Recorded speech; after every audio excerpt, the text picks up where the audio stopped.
Yo les amis, j'espère que vous allez bien. On se retrouve après un magnifique Atalanta Real Madrid. On va faire le débrief Mbappé buteur, Vinicius buteur, Bellingham buteur, sacré match.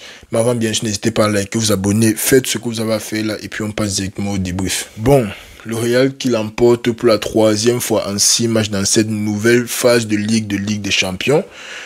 Et quel match c'était les amis, quel match c'était. On est tombé sur une équipe d'Atalanta qui, je ne sais pas comment, est invaincue en Ligue des Champions déjà. 4 victoires, 1 nul sur 5 matchs. Et est première de la série A. On est littéralement en train de jouer contre la meilleure équipe italienne à 10 points de la saison, en ce moment de la saison. Et on réussit à sortir un match dont je peux être content. On réussit à sortir avec une victoire dont je peux être fier. Une victoire qui fait du bien. Une victoire qui fait du bien surtout au classement. Qui fait du bien mentalement aux joueurs. On a eu le retour de Vinicius. On a eu le retour de Rodrigo. Quel match les gars. Quel match. Je vous dis, l'entame du match qui était magnifique. Le Real qui mettait beaucoup de pression sur Atalanta, ils arrivaient bien à combiner dans les petits espaces. Tu voyais un Mbappé beaucoup plus relâché à l'image de son match en week-end contre Girona. Contre Girona, on sentait vraiment quand il a marqué, il était beaucoup plus relâché.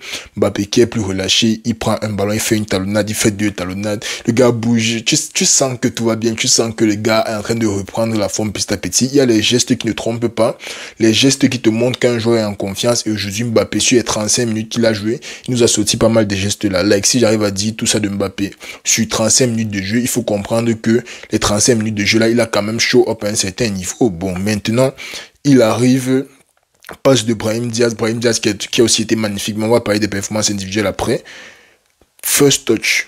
Le contrôle de Mbappé, ça fait toute la différence. Le contrôle du monsieur fait toute la différence. Il prend l'avantage sur son adversaire, bang, il met le premier but, frappe croisée, on est content. Mais après, le Real qui baisse en intensité, le Real qui arrête de vraiment mettre la pression, le Real qui laisse le ballon jouer à Atalanta, qui laisse Atalanta jouer le ballon. Et comme je disais la saison passée, tant qu'on n'encaisse pas, moi ça me dérange pas. Tant que quand on a les ballons devant, on concrétise et on marque, moi ça me dérange pas. Et en soi, bien que Atalanta avait le ballon la majorité de la première mi-temps, on a fait un bon job de défendre. La défense qui était solide. Tchouaméni, Rudiger, c'est un autre niveau de défense. Genre, avec tous les défenseurs qu'on a, je vois tellement de paires différentes qui fonctionnent bien. Rudiger, déjà, il fonctionne avec tout le monde. Mais Militao est un peu trop brouillon pour jouer avec Rudiger. Quand tu as Rudiger et Militao dans la même défense, c'est un peu trop brouillon. Tchouaméni qui arrive aujourd'hui et qui nous sommet au moins 7 dégagements décisifs, incroyables. Et de l'autre côté, j'avais l'impression que Rudiger était en marquage homme à homme avec c'est qui Decatelere. Même quand Decatelere sortait de la surface, Rudiger le suivait. Sachant qu'il joue avec une attaque à 2 avec Decatelere et Lookman. Lookman fait beaucoup d'appels du côté gauche. Decatelere reste dans la défense avec Rudiger. Moi, j'ai beaucoup aimé la tactique défensive du Real. À la sortie de balle, j'ai aussi beaucoup aimé par moment. Tu avais Vinicius qui revenait. Ça lui fait faire beaucoup d'efforts, ce que je n'aime pas. Mais ça fait quand même un sens. Si Vinicius revient soudainement et prend le ballon et réussit à se retourner et faire marcher l'attaque, ça fonctionne. Bon, maintenant, je préférerais que ce soit un Bellingham peut-être qui fasse l'appel que Vinicius fait là pour ressortir le ballon. Étant donné que lui, il a une meilleure faculté à garder la balle et il a un peu plus de corps pour ne pas perdre le ballon bêtement. Mais à la sortie de balle, par moment, le Real qui était un peu plus cohérent dans ce match-ci. Bon, maintenant, le duel du match, pour moi, c'était... Le duel du match, pour moi, c'était Vasquez contre Lookman. Mais qu'est-ce qu'on n'a pas fait à Vasquez ce soir? Mais on doit parler du petit qu'on appelle Lookman. Du monsieur, s'il vous plaît. On doit parler du monsieur qu'on appelle Lookman là. Parce qu'après un match comme ça contre le Real, je ne peux pas l'appeler un petit. Mais ce monsieur-là est fort. Mais Ademoula Lookman, tu es fort, monsieur. Écoute-moi bien. Je sais que tu vas pas écouter la vidéo aussi. Mais Ademoula Lookman est fort. Le gars là est incroyable, ballon au pied. Chaque fois qu'il touche le ballon, tu sens quelque chose va se passer. Chaque fois qu'il touche le ballon, les passes, les déplacements, les dribbles, tout est précis, tout est bon. Ça, c'est le genre de délié dont tout le monde rêve. Un gars qui est toujours en train de faire la différence, toujours en train de prendre les bonnes décisions et qui est surtout pas chiche. Ademoula Lookman dans son jeu, tu sens qu'il veut porter à travers son jeu, mais il ne veut pas être chiche dans ça parce qu'il compte sur ses coéquipiers. Et ça, c'était très magnifique côté Atalanta. Bon, fin de première mi-temps, ils ont fait ce qu'ils ont fait là. Tchouaméni a fait la faute. Carton, bon, pas carton, mais penalty. Je ne peux pas en vouloir à Tchouaméni pour le penalty là. Ce sont les trucs qui arrivent. Le gars court, son talon tape ton tibia, ça tape son pied, il tombe, penalty, bref. Decatelere a marqué. On arrive en deuxième mi-temps avec Mbappé qui est sorti à la 35e minute, comme j'ai dit, Rodrigo est entré pour lui. On arrive en deuxième mi-temps, c'est à peu près le même scénario, mais comme je vous ai dit, tant qu'on n'encaisse pas, tant que Courtois nous rassure derrière, moi je n'ai pas de problème à voir l'équipe du Real s'y défendre, je n'ai pas de problème à les voir ne pas avoir le ballon. Tant qu'on n'encaisse pas et qu'on a le ballon, on fait quelque chose avec. Et puis qu'est-ce qui se passe? Ballon un peu brouillon, je vais pas vous mentir, on va pas faire comme si on a trop construit le but là. Ballon, passe de Rodrigo contré, puis recontré encore, ça tombe sur Vinicius. Et c'est pour ça qu'on veut Vinicius dans les matchs. C'est pour ça qu'on aime Vinicius. Vinicius est devenu un joueur mais décisif à un tel point, que ce soit à travers ses passes, que ce soit à travers ses tirs, que ce soit à travers la finition, sa prise de décision. Finition, première intention, pied gauche, magnifique au ras du poteau. Vinicius, c'est tout ce qu'on lui demande. Et quelques minutes plus tard, il nous met mais un délice de passe pour Bellingham. Bellingham prend le ballon. On ne sait pas de quel côté il va partir. Il pousse pied gauche, il mèche. C'est fini. C'est fini. Mais Bellingham, qui est ce monsieur? Je vais faire l'interlude. L'interlude sur le débrief seulement pour parler de Jude Bellingham. Qui est ce monsieur, man? Mais on m'a vendu le gars là avant qu'il n'arrive au Real. Les gens disaient comment c'est le meilleur MC au monde. Les gens disaient comment il est ceci, il est cela, il est cela. Bien qu'il était dans un rôle plus modéré à Dortmund, il arrivait à avoir de l'impact sur le jeu. Mais quand il arrive au Real, mais c'est décuplé fois 1000. Mais avec le signe là sur le dos, comment ne pas ressentir l'aura de Zidane sur ce monsieur, man? Mais Jude Bellingham, c'est un joueur incroyable. Son but déjà était incroyable. Son match incroyable. De façon, il récupère le ballon. De façon, il défend. De façon, il attaque. Les appels de balle, il n'est pas chiche. Il est toujours en train de faire... Ah, Seigneur, merci pour un joueur comme ça, vraiment. Parce que vous savez, quand il y a une période de transition dans une équipe, moi, je ne m'attends jamais à avoir le même style de joueur. Je m'attends jamais. C'est vrai qu'on aimerait avoir ceci, on aimerait avoir cela. Quand Ronaldo est parti, ça m'a un peu fait mal qu'on prenne un gars comme Hazard parce que je me disais, niveau taille, tout ce que Ronaldo apportait en l'air, ce n'était pas pareil. Même quand Benzema est parti, j'aurais préféré qu'on apporte un Haaland ou un truc comme ça, bien qu'on ne va jamais dire non à Mbappé. Mais quand tu vois comment un gars comme Bellingham arrive et se rend utile à une équipe comme le Real, limite, tu te demandes comment on a fait pour gagner 3 Ligues des Champions d'affilée sans un joueur comme ça. Parce que certes, on avait Modric et tout. Modric faisait des efforts offensivement et défensivement. Mais le rythme auquel Bellingham fait ça, c'est tout simplement incroyable. Le gars là court, mais comme si sa famille était en prison. On lui a dit qu'il doit gagner le ballon d'or pour sortir la famille de la prison.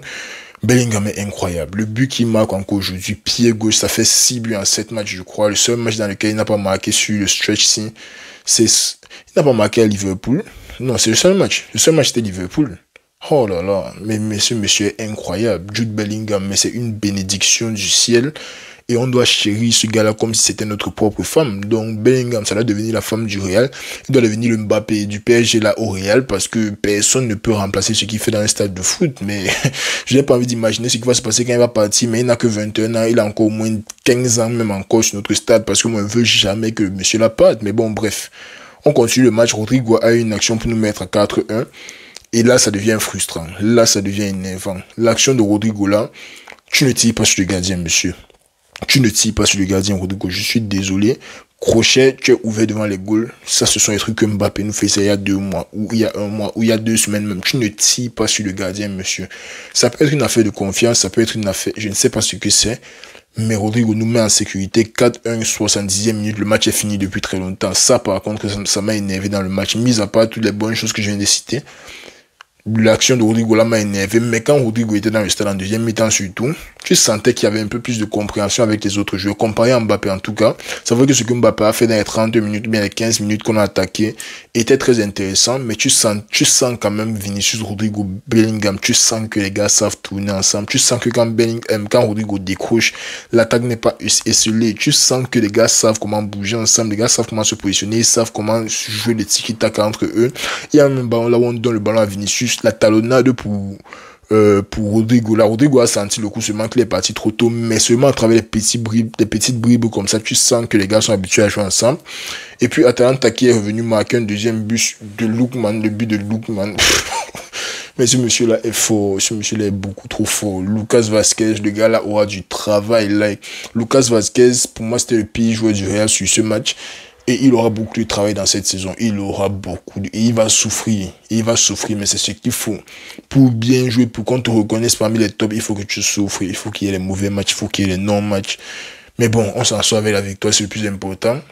Si on regarde les performances individuelles, on commence au goal forcément. Thibaut Courtois, je ne sais pas si on va remplacer le gars là un jour. Like, je ne sais pas. Quand j'ai commencé à supporter le Real, Casillas est parti peut-être après deux... Attends un peu, Casillas. Oui, après 2-3 ans, vu que Navas arrive à la Coupe du Monde 2014, je n'ai pas eu le temps de connaître la grandeur de Casillas sur le moment, parce que si je pas taper sur Internet, Highlights Casillas 2010, on va se même sorti. J'ai commencé à supporter le Real à la défaite contre le Bayern en 2012, si je me rappelle bien. Et je n'ai pas eu le temps de bien connaître Casillas. Navas était un gardien incroyable déjà. Thibaut Courtois est en train de nous faire une Navas. Le gars nous montre qu'il est irremplaçable là depuis peut-être 6 ans maintenant. Et à part la première année 18-19, là où il a été un peu shake, là où on perd contre Ajax, le gars là est incroyable. Rien à redire sur Thibaut Courtois. Le gars c'est un sauveur, mais à chaque match. Et quand je te mets en tête que derrière lui, il y a un gars comme Lunin qui... Quand il fait les erreurs, c'est surtout la plupart du temps dû à la confiance, parce que la saison passée, on a vu l'Union encaisser seulement 20 buts sur toute la saison. Mon gars, on est blindé derrière. Défense centrale, Rudiger, magnifique, rien à redire. Il ne pouvait rien faire sur les 2 buts. Tchouaméni, pareil, mais Tchouaméni, mais le gars là, il doit être défenseur. Je suis désolé. Mais quand Kamavinga revient, Kamavinga reste au milieu de terrain, Tchouaméni reste en défense centrale, et on avance comme ça jusqu'à la fin de la saison. Maintenant, si parfois Ancelotti veut nous mettre un Tchouaméni au milieu de terrain contre Villarreal, je ne suis pas contre. Mais les matchs de Ligue des Champions comme ceux-ci, Tchouaméni prouve mais à 200% qu'il est bon en défense centrale. Là où tout ce qu'il a à faire, c'est prendre le ballon, jouer vers l'avant et défendre ses cages. Parce que quand il s'agit de défendre ces cages-là, qui sait qu'il ne bouge pas beaucoup, il a un périmètre un peu réduit, le gars est magnifique. Donc Tchouaméni... Je dis sur 10, ça a failli sortir, mais 7 sur 10, parce qu'il a causé le penalty, et puis on a en question de deuxième but. Fan Garcia, dans les matchs comme ça, là où il n'y a personne pour lui déranger honnêtement de son côté, il fait son beurre, il fait ce qu'il veut. Très bon match. Lucas Vazquez, le joueur le plus en difficulté, comme j'ai dit. Il va continuer de souffrir, malheureusement, il va continuer de souffrir. J'étais déjà en train de penser que à la trêve hivernale, on doit prendre un latéral droit, mais je ne pense pas que le Real va le faire. Même un DC, je ne pense pas qu'on va acheter qui que ce soit, parce que c'est comme ça que le Real fonctionne. Mais Lucas Vazquez, il va falloir le changer à un moment ou un autre. Et si c'est pour que Trent arrive, il va falloir que Trent, mais qu'il ait les poumons, parce que les ailiers gauche ne blaguent pas. En tout cas, il voit ça déjà avec Chelsea, même avec Liverpool, le temps pour moi. Le milieu de terrain, Valverde est toujours le travail de l'homme. Dani Ceballos, ce gars-là est en train de nous sortir un football, mais incroyable cette saison. Dani Ceballos qui est en train de voler sur la planète Madrid comme ça. C'est pas qu'il est le meilleur joueur au monde, mais il est en train de nous sortir un football qu'on ne s'attendait pas. Nous ne sommes pas le football pour lequel on l'a envoyé à Arsenal. Nous sommes un football pour lequel on ne devait pas l'envoyer à Arsenal. Donc, Dani Ceballos, honnêtement, très beau match. Plus le temps passe, plus me convainc qu'il peut être une bonne 12e option quand tout le monde est fit. Dani Ceballos, magnifique. Bellingham, rien à redire, honnêtement, meilleur joueur du match, meilleur joueur. Donnez-lui le ballon d'or maintenant. Donnez-lui le ballon d'or maintenant qu'on quitte dessus. Brahim Diaz. Quel match de Brahim Diaz. J'aime bien voir Brahim Diaz au stade parce que le gars apporte un équilibre là, niveau offensif. Brahim Diaz, il peut jouer côté gauche, il peut jouer côté droit, il peut jouer dans l'axe, il peut jouer même au milieu de terrain. Et puis, il n'a pas de problème à défendre. Quand il faut attaquer, il n'est pas chiche. Brahim Diaz, vraiment, merci à City. Merci à City. Et au Milan, je ne sais pas pourquoi ils voulaient nous garder Brahim Diaz, merci pour les travaux, mais on a besoin de notre petit Brahim. Brahim, il est là pour rester. Celui qui veut partir, qui parte, moi je sais que Brahim sera là, il va continuer de faire le bon job. Donc Brahim Diaz, 8 sur 10 aussi. Mbappé, très bon début de match. Honnêtement, le début de match de Mbappé, c'est encourageant, ça fait plaisir. Reste à voir pour combien de temps il est blessé, parce que s'il sera à 35e, je me dis que ça ne doit pas être très bon pour lui. Mais malgré ça, Mbappé, très bon début de match. Il a maintenant l'instinct du buteur là, je reçois le ballon, tchac tchac.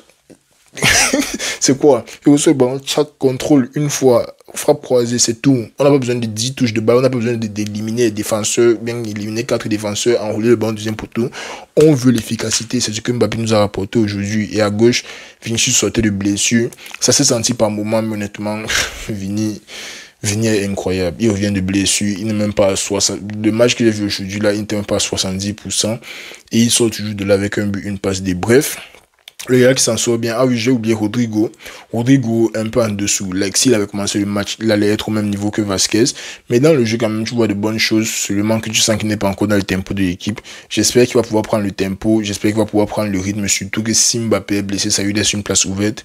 Et qu'on voit aussi le petit Hendrick jouer. Mais bon, bref, comme je disais, belle victoire du Real. On est à 9 points en 6 matchs. It ain't looking too good. Bref, like, les 8 premières places, c'est déjà dans l'eau. On va seulement chercher à viser. Bon, on est déjà dans le bon lot. Donc, peu importe qui on nous donne en phase de 16e de finale, ou bien c'est quoi qu'ils ont créé là, on va les massacrer. Tant qu'on se qualifie pour le tour ici, moi, c'est ce qui m'intéresse. À partir de février, là, c'est un autre football qui se joue. C'est une autre équipe qui joue au stade. Donc, ouais, c'est un peu ça. Demain, il y a le match du Barça contre Dortmund. Très, très chaud. En espérant voir une défaite du Barça, vous savez déjà. Anti-Barça, on est là tous les jours, on supporte. Bref, prenez soin de vous les amis. On se reprend demain pour le début du Barça. Prenez soin de vous et nous sommes ensemble.